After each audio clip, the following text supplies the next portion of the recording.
सभी को जय गजानन। परम पूज्य श्री अंकुशधारी महाराज द्वारा रचित श्री गाणेश्वरी मनोबोध पद 19 से 24।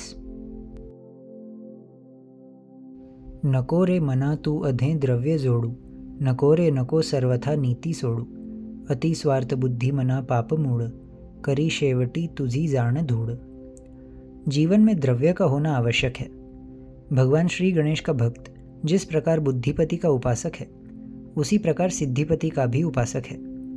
पद, धन, प्रतिष्ठा इत्यादि नहीं होने चाहिए ऐसा तात्पर्य नहीं है, किंतु इन्हें शुद्ध मार्ग से प्राप्त करना चाहिए तथा आत्म उन्नति सहित जन कल्याण हेतु प्रयोग करना चाहिए।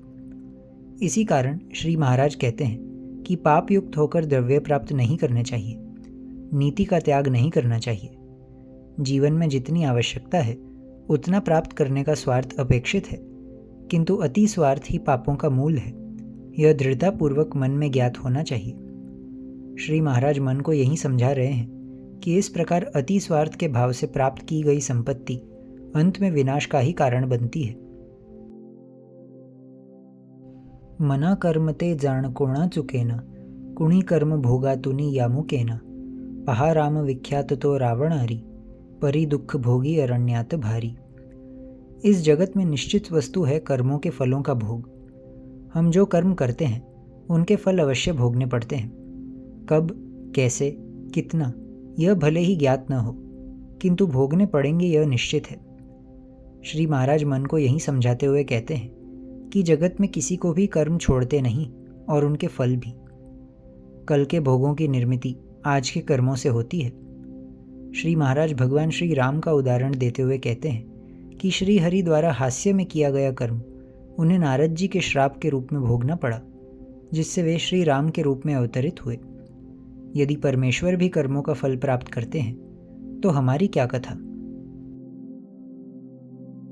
कसा धर्ममूर्ति जगी धर्म राजा, नळा सारिखा पुण्यवान कोण दूजा, हरिश्चंद्र ही ख्यात साऱ्या जगात, परी दैवत्यांचा करी पूर्ण घात। जब मनुष्य के पूर्व पुण्यों के बल से उसका वर्तमान पूर्ण रूप से अनुकूल हो, तब उसे ऐसी भावना हो जाती है कि जीवन में कभी विपरीत घटित हो ही नहीं सकता। यही भावना उसे अयोग्य आचरणों को करने हेतु प्रेरित करती है। यदि वर्तमान में अनुकूलता है तो भी आज का प्रत्येक कर्म पूर्ण जागृति की भावना से होना चाहिए। सद्गुण से युक्त व्यक्ति के भी कर्म यदि अयोग्य हो जाएं, तो उसे भी उनके फल भोगने ही पड़ते हैं। उदाहरण हेतु श्री अंकुशधारी महाराज 3 व्यक्तियों का उल्लेख करते हैं। श्री युधिष्ठिर अर्थात साक्षात धर्मराज, महाराज नल अर्थात मूर्तिमंत पुण्य एवं महाराज हरिश्चंद्र अर्थात मूर्तिमंत सत्य। इतने विश्वविख्यात गुणधारी व्यक्तियों को भी कर्मों के जाल का अनुभव करना ही पड़ा। फिर हमारी उनसे किस प्रकार तुलना हो सकती है। यही ध्यान में रखते हुए हमें अपना प्रत्येक कर्म करना चाहिए। म्हणूनी मना खेद हा सर्व सोडी, स्वभालस्त ते रोकडे भोग्य जोडी, विवेके असा शांत होऊ निराही, समाधान बा याविणे अन्य नाही। श्री महाराज मन को उपदेश देते हैं कि हे मन, तू खेद का त्याग कर। प्रयत्न करने पर भी जब कोई वस्तु प्राप्त नहीं होती, उससे जो दुख होता है उसी को खेद कहा है। ऐसे खेद का कोई उपयोग नहीं है। बड़े बड़े विद्वानों को फल प्राप्त नहीं होते, फिर हम खेद करके क्या प्राप्त करेंगे। भाग्य में जितना प्राप्त होना है उतना होगा, इस भावना से संतुष्ट होना चाहिए।